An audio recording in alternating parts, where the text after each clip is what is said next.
Dwayne the Johnson का जन्म 2 मई 1972 को कैलिफोर्निया के हार्वर्ड में हुआ था। उनके पिता का नाम रॉकी जॉनसन जो एक मशहूर रेसलर रह चुके थे, और उनकी माता का नाम एटा मैरिया जो एक रेसलर पीटर मैरिया की बेटी थी। ड्वेन जॉनसन कहते हैं कि हीरोगिरी देखकर मैंने छोटी उम्र में भी यही तय कर लिया था कि मैं कुछ बड़ा करना चाहता हूं। मैं उस समय से जुड़ गया, उस सपनों से जुड़ गया हूं और उसी सपनों को बार बार देखता हूं और खुद के अंदर कुछ बड़ा होते हुए महसूस करता हूं। मैं आज भी अपने सपनों की उस उड़ान को अपने अंदर महसूस कर सकता। 14 साल की उम्र में मैंने अपनी माँ को रोते हुए देखा, क्योंकि हमारे पास किराए के लिए पैसे नहीं थे। रेसलिंग का बिजनेस है ही ऐसा, अधिकतर पैसे केवल टॉप रेसलर ले जाता है। रॉक कहते हैं कि मैंने उस दिन फिर महसूस किया कि मैं फेल नहीं होना चाहता। शायद मैं इस बात को बार बार सोचता रहा। ड्वेन कहते हैं कि फिर 24 की उम्र में फेल हुआ और सीधे मुंह केवल गिरा। मेरी जेब में केवल $60 थे और मुझे इस समझ नहीं आ रहा था कि मुझे से गलती क्या हुई है। यूनिवर्सिटी फुटबॉल में पहले साल मेरा बहुत अच्छा प्रदर्शन रहा। फिर साल के आखिरी महीने में मेरे कंधे में चोट लगी कि अगले साल मैं खेल नहीं सका। सीनियर ईयर के इधर को केवल एक मौका मिलता है NFL में जाने का, और उस साल में कुछ भी ना कर सका। के अंत में मेरे कॉलेज के टॉप प्लेयर जिनके साथ में टक्कर से खेला करता था, सब ने कई लाख रुपए के कॉन्ट्रैक्ट साइन किया। किसी ने 75 लाख तो किसी ने 80 लाख। मैं कनाडा के CFL में चला गया था। मुझे वहाँ एक महीने के 1,000 कनाडा डॉलर मिला करते थे। फिर वहाँ से भी 3 महीने के बाद मुझे निकाल दिया गया और उस समय मेरी जेब में केवल $60 थे। ड्वेन जॉनसन कहते हैं कि मेरी 10 साल की मेहनत पर पानी फिर गया। मैं कहाँ से कहाँ था और कहाँ से कहाँ रह गया। मैं उन दिनों बस यही सोचता रहा कि मुझे आखिर गलती कहाँ हुई।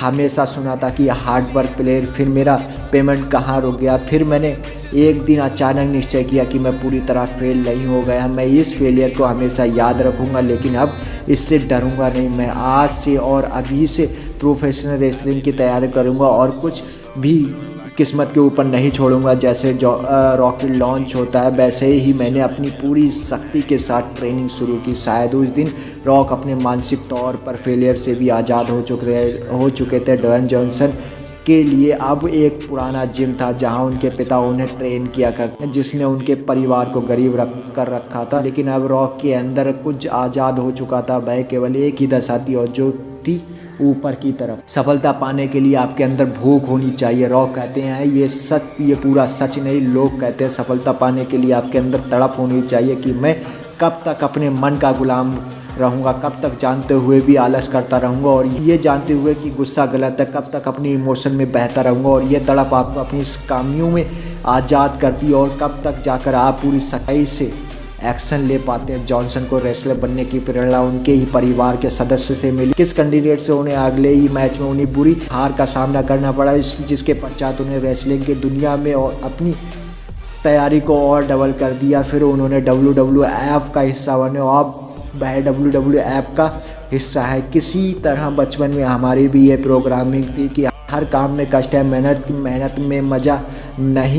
में मज़ा नहीं। इसीलिए हर कोई सबके केवल पर कुछ और करना चाहता है। इसी प्रोग्रामिंग का कारण बहुत ही कम लोग अपना 100% दे पाते हैं। रॉक कहते हैं कि अगर मैं फेल नहीं होता तो कभी भी फेलियर के डर से आज़ाद नहीं होता, और कभी उस इंडस्ट्री की ट्रेनिंग करना सीख नहीं पाता। उस समय मैंने समस्या और खुद से निश्चय किया कि तुमको सबसे ज़्यादा मेहनत करनी है। मतलब जो भी मैं कर रहा हूँ फिल्म में, जिम में, मेरे लिए एक एक पल कीमती है। उस समय मेरी प्रॉब्लम, कोई विचार या कोई कमी मुझे नहीं रोक सकती। ड्वेन कहते हैं कि आज भी जब मैं किसी बड़ी मीटिंग में जाता हूं, मैं याद करता हूं कि जब मुझे CFL से बाहर निकाला गया, उस समय मेरी जेब में केवल $60 थे। मेरा कोई भविष्य नहीं था, केवल मेरी एक ही दशा थी, जिस लक्ष्य पर नज़र जमा लूँ अब उसे पूरा करके ही हटूँगा।